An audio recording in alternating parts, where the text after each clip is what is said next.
Sir please sir. வணக்கம். இன்னைக்கு சிஸ்டம்ல உட்காந்துருக்கீங்க கொஞ்சம் கிளியரா இருக்கு. Thank you sir. இது கையிலே 2 மணி நேரம் வச்சிருந்தேன், அதனால கொஞ்சம் பார்த்தேன். Okay okay okay okay thank you. Thank you sir. Clear sir. So வணக்கம். இன்னைக்கு வந்து நான் புல்லட் பாயிண்ட்ஸ் கொஸ்டின் மாதிரி தான். Yes sir. Only for regarding அந்த டாக்ஸ் மேட்டர்ஸ் ஃபுல்ல கொஸ்டின் கேட்க போறேன். ஸோ எல்லாருக்குமே ப்ராக்டிஷனர்ஸ்க்கு எல்லாருக்கும் ஒரு பெனிஃபிட்டா இருக்கும் அப்படின்ட்டு. ஸோ உங்க எக்ஸ்பீரியன்ஸை நீங்க ஷேர் பண்ணுங்க. Super sir. சரி சார். ஒரு ஜிஎஸ்டி நோட்டீஸ் நீங்க எடுத்தீங்க அப்படின்னா அந்த ஜிஎஸ்டி நோட்டீஸ்ல என்ன ஸ்ட்ரக்சர்ல வந்து நம்ம ரிப்ளை எழுதுவோம்? ஸோ உங்களோட எக்ஸ்பீரியன்ஸ் ப்ராக்டிக்கல் அப்ரோச்ல நீங்க சொல்லுங்க. ஆமாங்க சார். நம்ம ஜென்ரலாகவே நம்ம ரிட்டர்ன் லெவல்லே இருக்கிறோம். அதனால நம்மளுக்கு நோட்டீஸஸ் எப்படி பார்க்கணுன்றது தெரியல. நம்மளோட பேசிக்கான விஷயமே அக்கௌண்ட்ஸ் ரிலேட்டடாக நம்ம டேலிலையோ இதுலையோ ஒரு போடுவோம், அக்கௌண்டிங் சாஃப்ட்வேர் போடுவோம். அதில் நம்ம மேக்ஸிமம் என்ன கொடுக்க போகிறோம்? சேல்ஸ் டீடைல், பர்ச்சேஸ் டீடைல், அது ரெண்டுத்தோட டிஃபரன்ஸ் என்ன, டேக்ஸ் பேபிளோ ரீஃபண்டோ 3Bல காட்ட போகிறோம். இதுதான் அட்மோஸ்ட் 99% செய்ய போகிறோம். இது நம்ம தெளிவாக இருக்கிற பட்சத்தில், நம்ம கிட்ட டாக்குமெண்டேஷன் கரெக்டாக இருக்கிற பட்சத்தில், நம்ம அது விஷயமா, அதாவது நம்ம தாக்கல் பண்ற விஷயத்தை தான் நம்ம கிட்ட கேட்க போறாங்க. அதுல இருக்கிற டிஸ்கிரிபன்சி சொல்லுவாங்க, மிஸ்மேட்சஸ் சொல்லுவாங்க. இப்ப நான் பண்றது ஐஆர்என் வராம இருக்கும் இன்வாய்ஸ்ல, அங்க போய் சேராம இருக்கும் ஐடிசி, இவே பில் நான் ஒன்று போட்டிருப்பேன், அது கேன்சல் பண்ணாம விட்டுருப்பேன், கிளரிக்கல் எரர் இருக்கும், அது நான் இன்னொன்று போட்டிருப்பேன், கேன்சல் பண்ணாம இருப்பேன், அப்போ அது டூப்ளிகேஷன் காட்டும். அப்ப நம்ம என்ன பண்ணனாக்கா, ஃபர்ஸ்ட் ஆஃப் ஆல் நம்ம பண்ண வேண்டியது, நோட்டீஸ் வந்த உடனே ரெஃபரன்ஸ் அண்ட் இன்ட்ரடக்ஷன், நம்ம அந்த ஒரு 3-4 பாயிண்டா நான் இதை சொல்ல விரும்புறேன். நோட்டீஸ் நம்பர் என்னன்னு பாத்துக்கணும், டேட் என்னன்னு பாத்துக்கணும், டாக்ஸ் பீரியட், அதாவது நம்ம ஜிஎஸ்டில டாக்ஸ் பீரியட்ன்ற வார்த்தை தான் யூஸ் பண்றாங்க, இயர்னு யூஸ் பண்ணாம ஜிஎஸ்டி நம்மளுக்கான ஜிஎஸ்டி தானா, நம்மளுக்கான நோட்டீஸ் தானா. எனக்கு அது ஒருவேளை தவறுதலா மாறி இருக்கலாம், ஏதாவது ஸ்பெல்லிங் அந்த ஜிஎஸ்டி நம்பர்ல 1 போறதுக்கு 0 போறதுக்கு ஓ போட்டுக்கலாம், அப்படியேதான் இருக்கான்றது நம்ம ஃபர்ஸ்ட் செல்ஃப் ஒரு அனலிசிஸ் பண்ணிக்கணும், கரெக்டா இருக்கா அப்படின்னு பார்த்துட்டு பிறகு பிரீஃப் ஆஃப் த கேஸ்.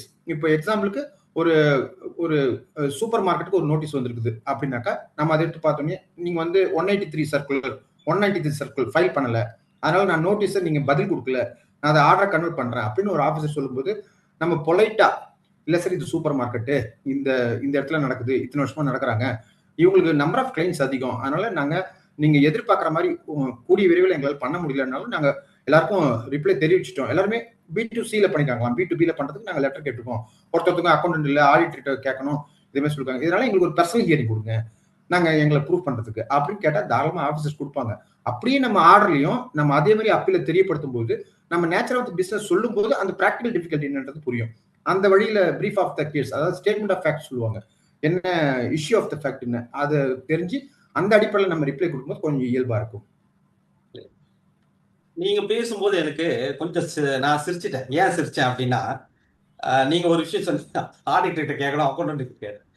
எனக்கு ஒரு ரிப்ளை லெட்டர், ஒரு ஆர்டர் ரிட்டுக்கு வந்தது. அதுல நான் படிச்சு பார்க்கும்போது, எங்க அக்கௌண்டன்ட் ரொம்ப வீக்கா இருக்கிறாரு, அதுல ரிப்ளை எழுதிருக்காங்க, எங்க அக்கௌண்டன்ட் ரொம்ப வீக்கா இருக்காரு, அதனால எங்களால எதுவும் பண்ண முடியல, சோ லேசினஸ்னால எங்களால ரிப்ளை பண்ண முடியலன்னு ஒரு ரிப்ளை லெட்டர்ல இருக்கு.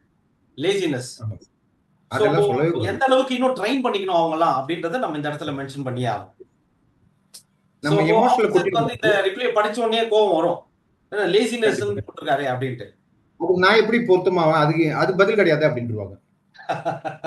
நான் எதிர்பார்க்கிற பதில் அது கிடையாது, இல்ல எனக்கு தேவையான பதில் வேணும், இல்லக்கா நான் டிமாண்ட் போட்டுறேன் அப்படின்னு.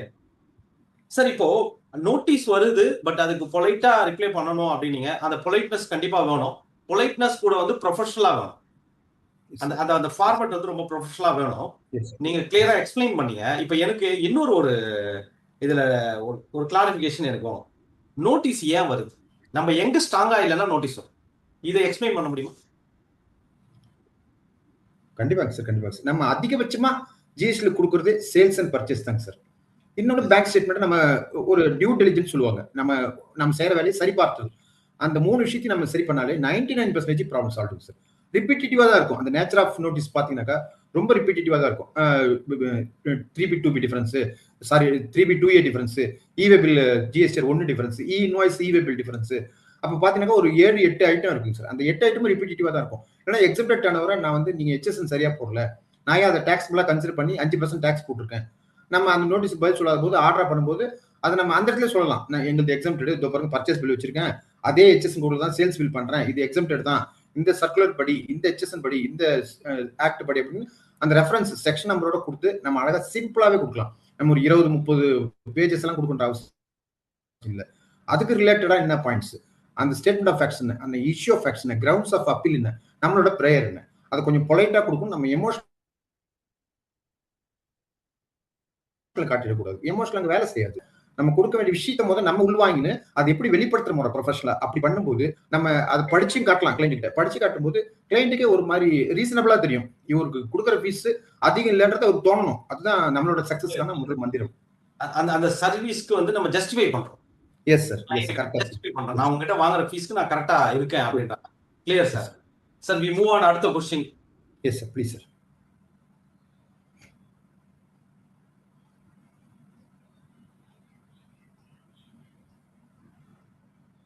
இப்போ ஒரு क्वेश्चन வந்து ரொம்ப கொஞ்சம் டஃப்பான क्वेश्चனா இல்ல ஈஸியான क्वेश्चனா எனக்கு தெரியல. நான் கேட்றேன், நீங்க பதில் சொல்லுங்க. Stop marketing. Very good sir. For return filing. Return filing நாங்க இங்க போட்டுருக்காங்க இல்லையா? நம்ம நிறைய இடத்துல பஸ் ஸ்டாண்ட்ல கூட பார்த்திருப்போம். Return filing for 100 rupees, 150 rupees. Stop marketing, return filing. சரிங்க sir. Start marketing, GST solution. Super super. சரிங்க சார். இது எப்படி அணுகிறதுன்னு கேக்குறீங்களா சார்? ஆமா. நான் அதை கத்துக்கிட்டதே உங்ககிட்ட தான் சார் ஆக்சுவலா. இப்போ எடிட் பண்ண முடியல சார், மீண்டும் ஆரம்பிக்கலாமா? உங்களோட சௌகரியம் போல தான் சார். இல்ல ஃபர்ஸ்ட்ல இருந்து சொல்லிடுங்க. The question is super. Stop marketing for return filing. Start marketing GST solution. Super, very good sir. அருமையான கேள்வி கேட்டீங்க சார். இப்போ நீங்க என்னோட கிளைண்ட், நான் உங்களோட ஆடிட்டர். நீங்க யாருன்னு எனக்கு தெரியாது. நான் உங்ககிட்ட மார்க்கெட் பண்ணும்போது சார் நான் 500 ரூபாய்க்கு ஜிஎஸ்டி பண்றேன் சார் அப்படின்னு சொன்னா நீங்க என்ன நினைச்சுப்பீங்கன்னாக்கா, நம்மளுக்கு வர அத்தனை பிரச்சனை 500 ரூபாயில முடிச்சுட்டு வரும்போது ஆடிட்டர் சார் அப்படின்னு நினைச்சுப்பீங்க. அது வந்து என்னோட தவறா உங்களோட தவறானாக்கா என்னோட தவறு தான். எனக்கு நான் 500 ரூபாய்க்கு நான் சொல்லிட்டேன், ஜிஎஸ்டி 500 ரூபாய்க்கு அப்படின்னும் போது உங்ககிட்ட என்ன பிரச்சனை இருக்குன்னு எனக்கு தெரியாது. நீங்க 7 லட்சம் ரூபாய்க்கு நோட்டீஸ் வச்சிருக்கலாம், 72 லட்சம் ரூபாய்க்கு நோட்டீஸ் வச்சிருக்கலாம். என்ன பிரச்சனை பார்க்காம ஜிஎஸ்டி ஃபைலிங் அப்படின்னு நீங்க சொன்னீங்க, ஜிஎஸ்டி ரிட்டர்ன் சொன்னீங்களா, ஜிஎஸ்டி அக்கௌண்ட்ஸ் போட்டு தருவோம் சொன்னீங்களா அப்படின்னு ஒரு சிக்கல் வரும். அப்ப நம்ம என்ன பண்ணோம்னாக்கா, நோட்டீஸ் ரிப்ளே, ஜிஎஸ்டி ரிட்டர்ன், அதை வந்து மானிட்டரியா சொல்லாம நம்ம மானிட்டரியா சொன்னாக்கா அவங்க அது ஃபிக்ஸ் ஆயிடும். எனக்கு அவங்க நார்மலா பிசினஸ் மேன் தான். அவங்களுக்கு வந்து 500 ரூபாய் கொடுத்தா ஆடிட்டர் முடிச்சுடுவார், 1000 ரூபாய் கொடுத்தா இந்த ஆடிட்டர் முடிச்சுடுவார், இந்த வேலைக்கு 500 ரூபாய் அப்படின்னு அவங்க மணியில அது நடப்பு வச்சுக்கிறதுனால நம்மள அப்படி பார்ப்பாங்க. அதனால நான் என்னோட ஒப்பீனியன் என்னன்னாக்கா, மணி மைண்டடா சொல்ல வேண்டாம். இப்போ நம்ம மார்க்கெட்டிங் பண்ணும்போது கூட 1000 ரூபாய் ஒரு மார்க்கெட்டிங் பண்ணும்போது 1000 ரூபாய் ஜிஎஸ்டி ஃபைலிங் அப்படின்னாக்கா அது ஒரு மிஸ்கான்செப்ஷன் தான், அது மித்து தான். அது நம்ம கிட்ட வந்து என்ன சொல்லுவாங்க, அங்க 500 ரூபாய்க்கு பண்றாங்க அப்படின்வாங்க. சார் நீங்க அவங்க பாத்தீங்களா, டீட்டெயிலா கேட்டீங்களா, என்னெல்லாம் பண்றாங்க 500 ரூபாய்க்கு கேட்டீங்களா?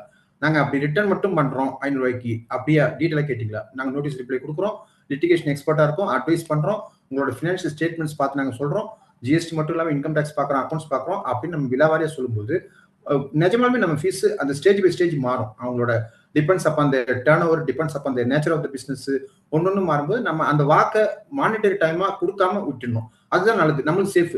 நாளைக்கு நான் சொன்னா நீங்க புரிஞ்சுக்கல, நீங்க சொன்னீங்க நான் புரிஞ்சுக்கலன்ற குழப்பம் இருக்காது. சரி, இன்னொன்னு வந்து ரிட்டர்ன்ல கூட எழுதி 2 பேரும் சைன் பண்ணிக்கலாம் இல்லையா? சோ என்ன பேசணும், என்ன ஃபிக்ஸ் பண்ணிருக்கோம், இந்த சர்வீஸ்க்கு இதெல்லாம் the client will be agreed. தாராளமா பண்ணலாம். ஃபியூச்சர்ல டிஸ்பியூட் இல்லாம இருக்கும். Yes sir. அது இப்போ இந்த ஹோட்டல்ல போடுறாங்க சார் மெனு ப்ரோஷர், அது மாதிரி கூட நம்ம இந்த டர்ன் ஒரு நம்பர் ஆஃப் இன்வாய்சஸ் அப்படின்னு போடலாம். ரொம்ப டீப்பா பண்ணனாக்கா அப்படி பண்ணலாம். எனக்கு நம்பர் ஆஃப் கிளைண்ட்ஸ் இருக்கு, ஒரு 1000 பேர் இருக்காங்க, நான் எப்படி கிளாஸிஃபை பண்றது தெரியல அப்படிங்கும்போது நம்பர் ஆஃப் இன்வாய்சஸும் எனக்கு நிறைய டர்ன் ஓவர் பண்றவங்க நம்பர் ஆஃப் இன்வாய்சஸ் கூட நிறைய டர்ன் ஓவர் பண்ணுவாங்க. அப்ப இந்த டர்ன் ஓவர், இந்த நம்பர் ஆஃப் இன்வாய்சஸ் எது எது யார் யாருக்கு அப்ளிகபிள் பார்த்து 2-3 கேட்டகரியா பிரிச்சு ஃபீஸ் அப்படி டிட்டர்மின் பண்ணலாம். அதுக்கும் நல்ல ஐடியா. எனக்கு சொல்றதுக்கு ஈஸியா இருக்கும் சார். நீங்க பாருங்க, நீங்க பண்ற டர்ன் ஓவர் குறவு தான். நீங்க பாருங்க 1000 பில்லியன் வந்து கொடுத்துட்டீங்க, 500 பில்லியன் வந்து கொடுத்துட்டீங்க, எக்ஸல்ல கொடுத்தாவது பரவாயில்ல, நான் ஒரு ஆள் வச்சு மேனுவல் பண்ணணும், அவருக்கு மந்த்லி சம்பளம் இவ்வளவு கொடுக்குறோம். இது ஒரு நியாயமான கோரிக்கை தான் நம்மளுது. நம்ம வேலை செய்யறோம், எனக்கு நம்ம கூட்ஸ் கிடையாது, நம்ம சர்வீசஸ் தான் பண்றோம். அப்ப நம்மளோட டைம் தான் நம்மளோட remuneration. Clear sir. Sir next question வந்து, உங்களோட எக்ஸிஸ்டிங் கிளைண்ட் இருக்காங்க இல்லையா, ஒவ்வொரு ஆடிட்டரும் எக்ஸிஸ்டிங் கிளைண்ட் இருப்பாங்க. அவங்களை எப்படி வந்து நம்ம ப்ராப்பரா அவங்கள மெயின்டைன் பண்ணி அவங்க மூலியமா நம்மளோட குட்வில் இன்க்ரீஸ் பண்றதோ, நம்மளோட கிளைண்ட் இன்க்ரீஸ் பண்றதோ, இது எப்படி எந்த மாதிரியான சர்வீஸ் கொடுத்து ப்ராப்பரா எக்ஸிஸ்டிங் கிளைண்ட் மூலியமா நம்ம வந்து நம்மளோட growth-ஐ இன்க்ரீஸ் பண்றது? வேற வழியே இல்லைங்க சார். நம்ம வந்து ஜிஎஸ்டில ஒரு ஸ்டேஜா நம்ம பார்க்கும்போது, இப்போ நம்ம லிட்டிகேஷன் எக்ஸ்பர்ட்னு போயிடுறோம், அப்பீலுக்கோ நோட்டீஸ் ரிப்ளையோ போயிடும் போது, அதுல ஒரு நான் ஏற்கனவே சொன்ன போல ஒரு 8 இருந்து 9 ஃபார்மேட் தான் மேக்ஸிமம். என்னென்ன இஷ்யூஸ்ன்றது ஜென்ரலாவே அப்படிதாங்க இருக்கும். அந்த இஷ்யூஸ் நம்ம பிரிச்சு இதெல்லாம் வரும்னு தெரிஞ்சாக்கா, எங்க ஆடிட்டர் சார் ஒன்று சொல்லுவார், வாசல்ல அக்கௌண்ட்ஸ் புக் ஹேண்ட், அப்பெல்லாம் மேனுவல் ஹேண்ட் அக்கௌண்டண்டா இருப்பாங்க நிறைய பேர். வாசல்ல வரும்போது அவங்க டிவி டிஃபரன்ஸ் இவ்வளோட தான் வராங்க, டைல் பேலன்ஸ் டிஃபரன்ஸ் அப்படின்னு சொல்ற அளவுக்கு உங்களுக்கு ஒரு ஒரு ஞானம் வேணும் அப்படின்னு சொல்லுவாரு. அது எனக்கு புரியாது. என்னடா இது, அவங்க எவ்வளவு எடுத்துன்னு வராங்க நம்மளுக்கு எப்படி தெரியும் அப்படின்னு சொல்லி தோணும். ஒரு தாத்தா ஒருத்தர், அந்த காலத்து தாத்தா, கையால எழுதுற கணக்கு நல்லா சூப்பரா எழுதுவாரு. ஆனா குறைஞ்சபட்சம் அவரு 30 லட்சம் 40 லட்சம் எழுதி ட்ரையல் பேலன்ஸ் டிஃபரன்ஸ் போட்டு எடுத்துன்னு வருவாரு. அந்த காலத்துல நாங்க மேனுவல் அக்கௌண்ட்ஸ் பார்த்ததுனால அந்த ஒரு ஈகர்னஸ் வரும். அது யாரு கண்டுபிடிக்கிறதுன்னு சொல்லிட்டு. எங்க ஆடிட் ஆஃபீஸ்ல ஒரு 7-8 பேர் இருப்போம். நீங்க சொன்னா சிரிப்பீங்க. ஒரு சமோசா போட்டி வச்சுப்போம். 1 மணி நேரம் யார் முடிக்கிறாங்களோ அவங்களுக்கு ஒரு சமோசா. அதுல அதிகபட்சமா ஜெயிச்சது நான். ஒரே காரணம் ஆர்வம். இன்னொன்னு, அவர் எந்த இடத்துல தப்பு பண்ணுவாரோ அந்த இடத்துல மேல ஒரு பென்சில் குறி போட்டுருவாரு. இந்த டெபிட் நான் எக்ஸ்ட்ராவா போட்டிருக்கேன், டிராயிங்ஸ் போட்டிருக்கேன் அப்படின்னு சொல்லி வரும்போது, அப்ப நம்ம ஒரு அதே தாத்தா அடுத்த வருஷம் வரும்போது அந்த பிரச்சனை தான் வச்சிருப்பாரு. மேக்ஸிமம் அதுதான் வச்சிருப்பாரு. அப்போ நம்ம அந்த set of nature of notices நமக்கு தெரியும். என்னென்ன இஷ்யூஸ் எல்லாம் இருக்குன்றது தெரியும்.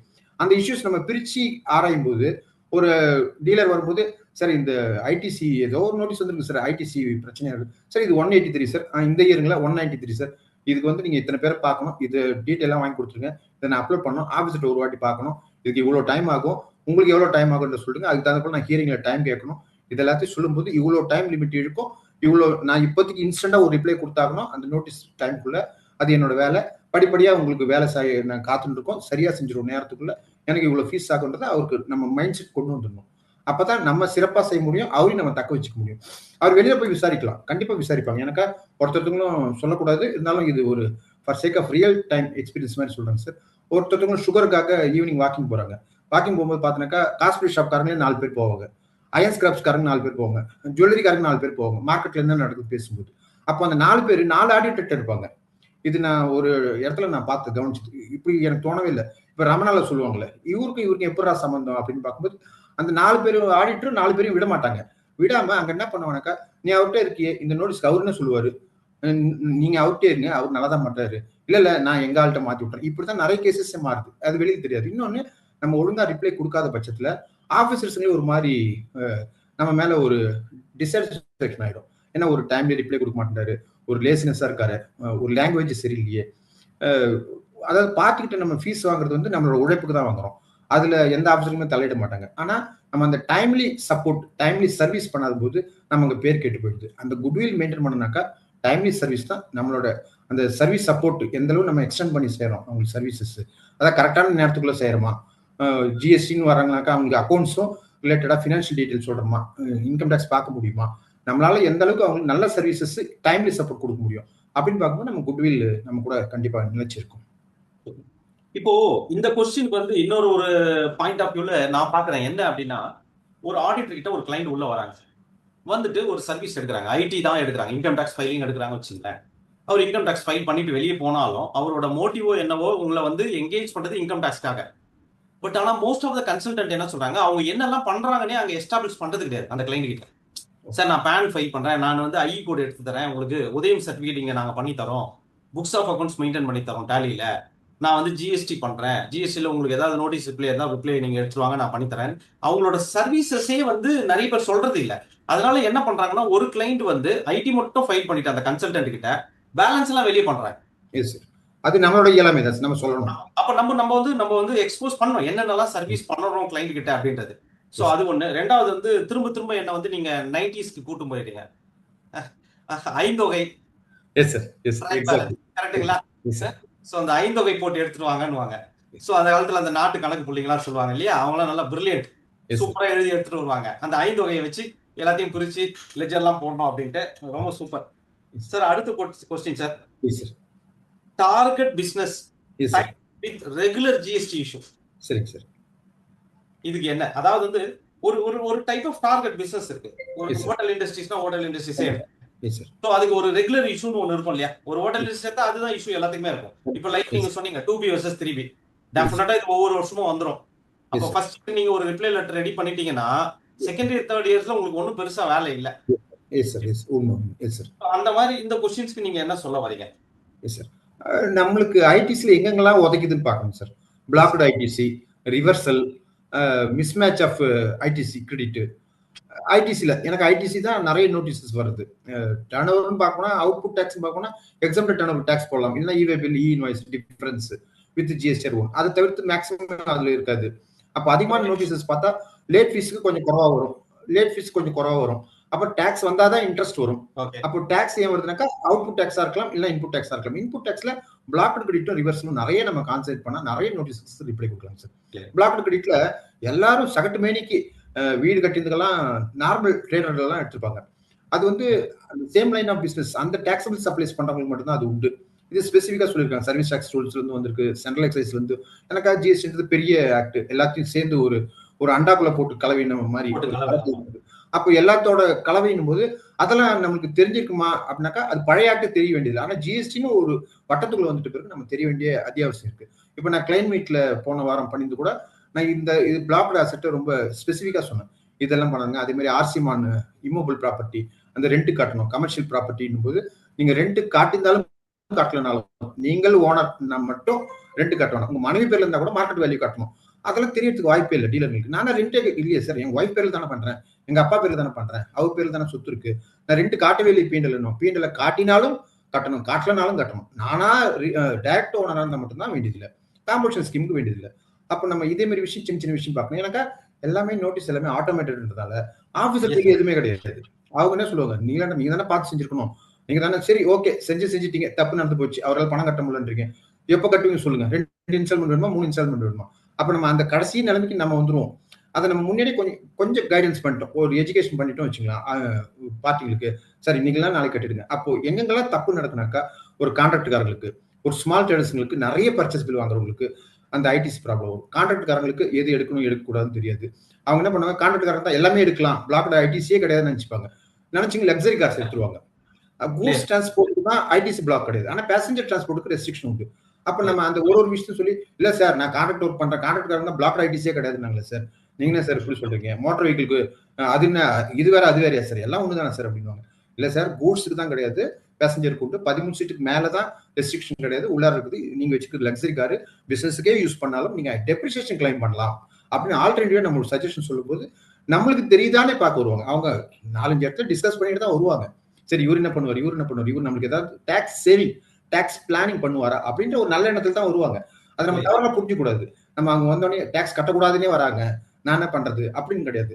இந்த இடத்துல போனா முட்டும், இந்த இடத்துல போனா பிளானிங், இதுக்கு சேவிங்ஸ், இது டாக்ஸ் எவேஷன் பிளானிங் உள்ள வித்தியாசம் சொல்லும்போது நம்மளுக்கு கொஞ்சம் ரிலீஃப். அவர் என்ன பண்ணுவாரு, சரி எனக்கு அதெல்லாம் கட்டி தானே ஆகணும், சரி கட்டிடுவோமே அப்படின்ற பாயிண்ட் இன்னைக்கு நாளைக்காவது வருவாரு. அதுவே நம்மளுக்கு ஒரு பெரிய சக்சஸ் தான் சார். டாக்ஸ் பிளானிங்கும் எவேஷனும் சொன்னீங்க இல்லையா, என்ன ஒருத்தர் கேள்வி கேட்டாரு, சார் லாஃபுல் எவேஷன் ஏதாவது இருக்குதா சார்?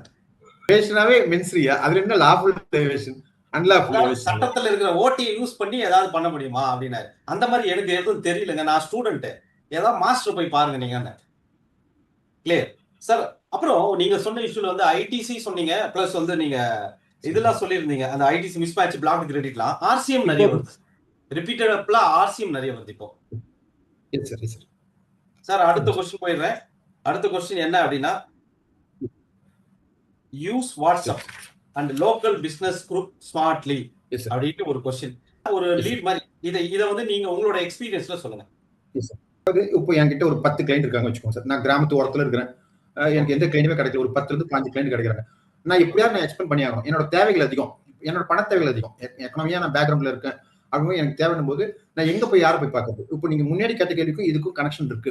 நம்ம இப்போ blocked credit, reversal of credit எல்லாம் யாருக்கெல்லாம் வருமோ அதே மாதிரி ஆளுங்களை தேடலாம்.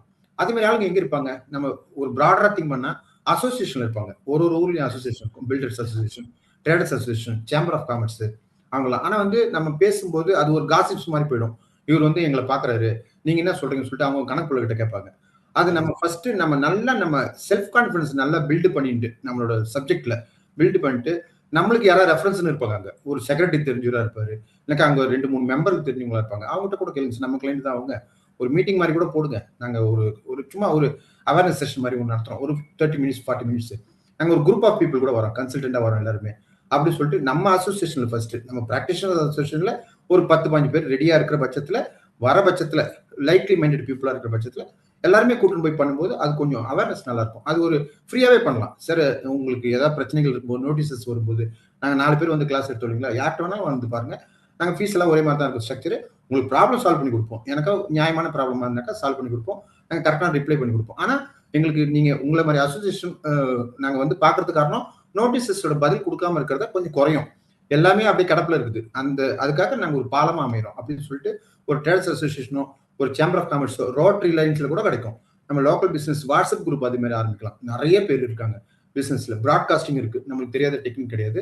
பிராட்காஸ்டிங்னாக்கா நான் இப்போ நார்மல் குரூப்ல யார் யாரெல்லாம் இருக்காங்கன்னு தெரியும். அப்போ 2-3 பேர் என்ன பண்ணுவாங்க, நீ இங்கதான் இருக்கியா, நானும் அங்கதான் இருக்கேன் அப்படின்னு ஃப்ரெண்ட்லியா இருக்கிற பட்சத்தில். ஒரு பகையாளியா இருந்தாங்கனாக்கா, ஒரு காம்படிட்டரா இருந்தாங்கன்னா, பிசினஸ் காம்படிட்டரா இருந்தாங்கக்கா, இவருக்கும் நம்ம இவர் தான் பாக்குறாரு, எனக்கு இவர் தான் பாக்குறாரு. அப்போ லீக்கேஜ் ஆஃப் இன்ஃபர்மேஷன் இருக்குமோ, நம்ம கொடுக்குற சென்சிட்டிவான இன்ஃபர்மேஷன் இவர் சொல்ல மாட்டாருன்னு என்ன நிச்சயம் இருக்குது அப்படின்னு நினைப்பாங்க. அப்போ நம்ம என்ன பண்ணோம், எல்லாரையும் நம்ம கிட்ட யார் இருக்காங்கன்னே தெரியக்கூடாது அப்படின்னு நினைச்சுனாக்கா நம்ம பிராட்காஸ்ட் யூஸ் பண்றது நல்லது.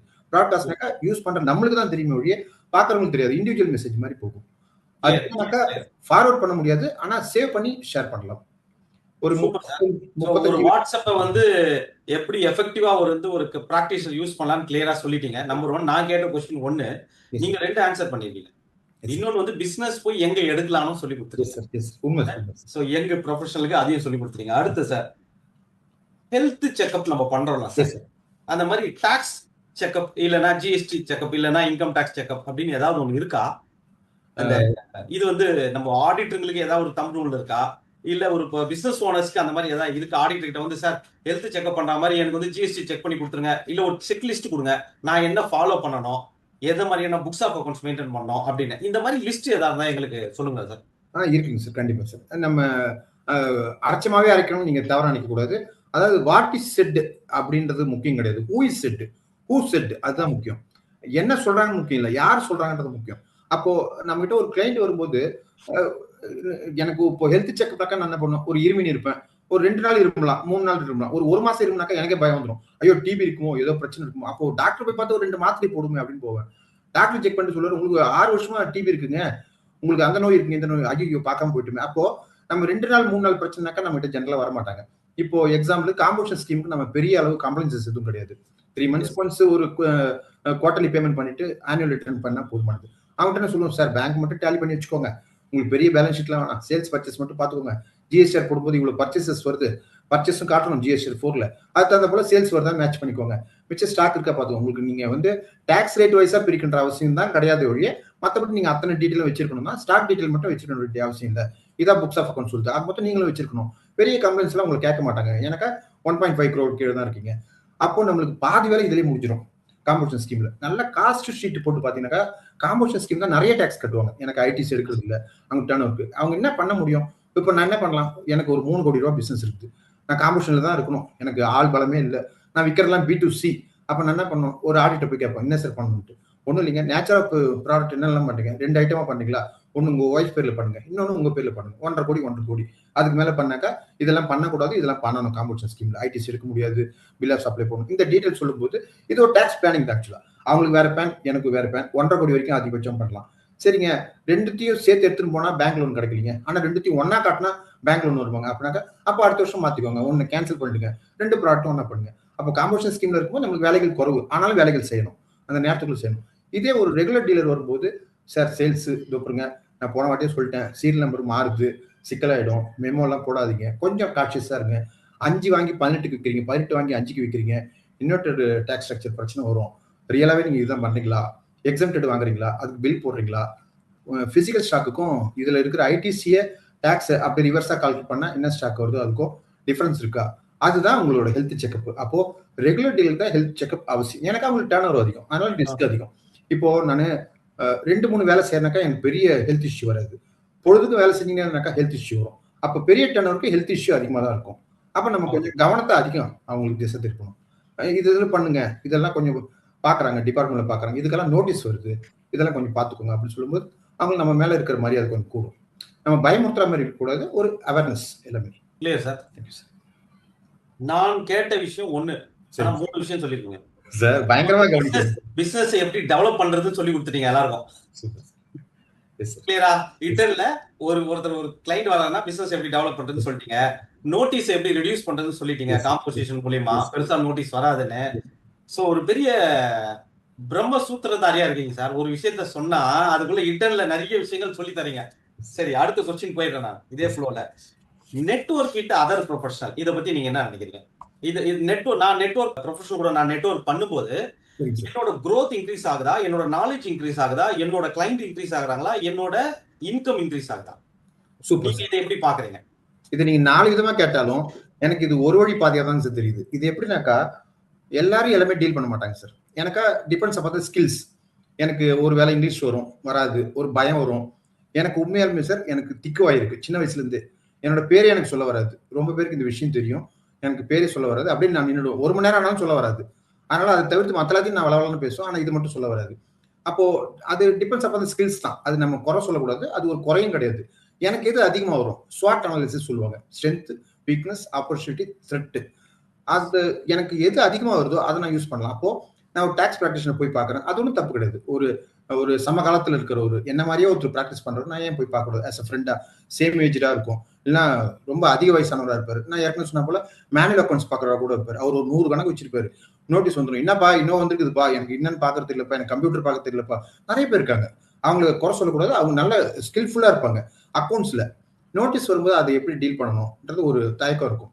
அப்போ நம்ம என்ன பண்ணாக்கா நம்மளே ஜிஎஸ்டி கம்பெனி செக்ரட்டரியா இருக்கட்டும், ஆடிட்டர்ஸா இருக்கட்டும். ஆடிட்டர்ஸ்லாம் சம்டைம்ஸ் சில இடத்துலலாம் ஸ்டாஃபே கூட கிடையாது. அவங்க என்ன பண்ணாங்க, நோட்டீஸ்க்கெல்லாம் டைம் ஒதுக்கணுமா? பழைய கேசஸ் கரண்ட் ஒர்க்கே பண்ண முடியல. பழைய கேசஸ் எல்லாம் எப்படி பாக்குறது? இதை ஒரு ஃபாலோ பண்ணணும் நோட்டீஸஸ்க்கு. அவங்க காசு கொடுப்பாங்களா கொடுக்க மாட்டாங்களா டீலரு? இது மாதிரி பல குழப்பம் இருக்கும். அப்போ நம்ம பேசும்போது சார் ஜிஎஸ்டி நோட்டீஸஸ்லாம் நான் பண்றேன், ஜிஎஸ்டி அப்பீல்ஸ் பண்றேன், ஆடிட் பண்றேன், உங்களுக்கு என்னன்னு சொல்லுங்க, நம்ம ரெஃபரல் ஃபீ மாதிரி நாங்கள் உங்களுக்கு கொடுக்குறோம். நான் ஃப்ராங்காக தான் சொல்றேன். ரெஃபரல் ஃபீ மாதிரி நீங்க சொல்றீங்களா, உங்களோட கிளைண்ட் தானே சொல்றீங்க, உங்க மூலியமா தான் நடக்கும். நான் பண்ற கேசஸும் நான் எடுத்துக்க மாட்டேன், உங்க மூலியமா தான் நடக்கும். உங்களோட கேசஸ் தான் உங்களோட கிளைண்ட் தான். இந்த ஒர்க்கை மட்டும் நான் பண்ணி தரேன். எனக்கு இந்த ஒர்க்கு தெரியும், நான் நிறைய பாக்குறேன். அதனால இந்த ஒர்க்கை மட்டும் நான் பண்றேன். இதுக்கு உண்டான ஃபீஸை நான் கிளைண்ட் கிட்ட பேசிக்கிறேன், நீங்களே பேசி கொடுத்தாலும் ரைட்டு. இந்த மாதிரி ஒரு நல்ல டீலிங் பேசும்போது நம்மளோட எக்ஸ்பென்ஷன் ஆகும், நம்மளோட சர்வீசஸ்.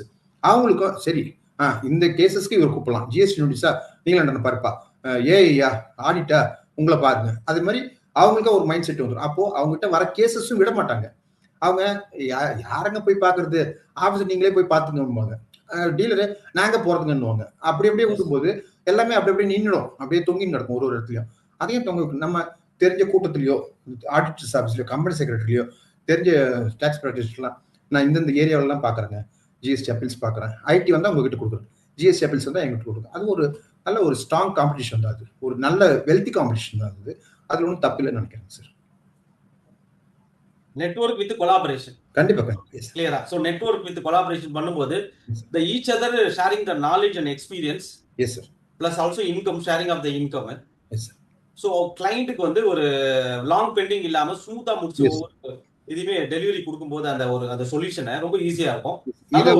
இது வந்து ப்ரொஃபஷனல் ஒரு வார்த்தை சொல்லுவாங்க சார், அசோசியேட் ப்ரொஃபஷனல் சொல்லுவாங்க. Associate with professional. ஏன்னாக்கா நீங்க இப்போ ராணிப்பேட்டில் இருக்கிறீங்க, வேலூர்ல இருக்கிறீங்கன்னாக்கா நான் ஒரு வாட்டி நான் ராணிப்பேட்டுக்கு வேலூருக்கு வர முடியும், ஒரே ஒரு கேஸ் வச்சுக்கிட்டு. அப்ப என்ன பண்ணோம் சார், அங்கிருந்து ஒரு கேஸ் வந்துருக்கு சார், நீங்க அட்டகாசமா பண்ணுவீங்க, எனக்கு உங்க மேல நம்பிக்கை இருக்கு, எனக்கு தயவு செஞ்சு முடிச்சு கொடுத்துருங்க, என்னோட பிக் கிளைண்ட் அவரு, நீங்க என்ன ஃபீஸா வாங்கிக்கோங்க, எனக்கு ஒரு ரெஃபரல் ஃபீஸ் சேர்த்து சொல்லுங்க. தப்பே கிடையாது, எனக்கு நான் ரெஃபரல் பண்றேன் இல்லைங்களா, தப்பு இல்லை. அப்படி சொல்லும் போது உங்களுக்கு என்ன தோணும், சரி நம்ம பண்ற ஒர்க் கூட சாருக்கு சேர்த்து செய்யறோம். அப்படி எனக்கு பார்ட்டிக்கு பிரச்சனை முடிஞ்சது, நீங்க நல்லா செய்யுற கான்ஃபிடன்ஸ், எனக்கும் ஒரு ரெஃபரல் ஃபீ கிடைக்கும். இது எல்லாருக்குமே நல்லது தானே, தப்பு இல்லைங்களா? அதனால இது ஒரு டீம் ஒர்க்கா பண்ணா இன்னும் நல்லா இருக்கும். அது இன்னும் லைக்லி மைண்டடா தான் இருக்கணும். நம்ம இயலாமையை வெளிப்படுத்துறதை விட இயல்பானதை வெளிப்படுத்தணும். எனக்கு என்ன தெரியும்ன்றதை வெளியில சொல்லும் போது இயலாமை குறையும். அப்பதான் நம்ம டீம் பில்டிங்கே நல்லா இருக்கும். அந்த அசோசியேட் ப்ரொஃபஷன்ஸ்ன்றது நிறைய கத்துக்க வெளியில கொணர நிறைய விஷயங்கள், நல்ல செட்டப் நல்லா இருக்கும். ஒரு டீம் ஒர்க்கா பண்ணலாம், சூப்பரா பண்ணலாங்க சார். இது நம்மளுக்கு ஜிஎஸ்டி சொல்லி கொடுத்துருக்கு. எங்கெங்கோ இருக்கிறவங்க எல்லாம் நம்மளுக்கு இன்னைக்கு தெரியும்னாக்கா அது காரணம் இந்த அசோசியேட் ப்ரொஃபஷன் தான் சார். எஸ்.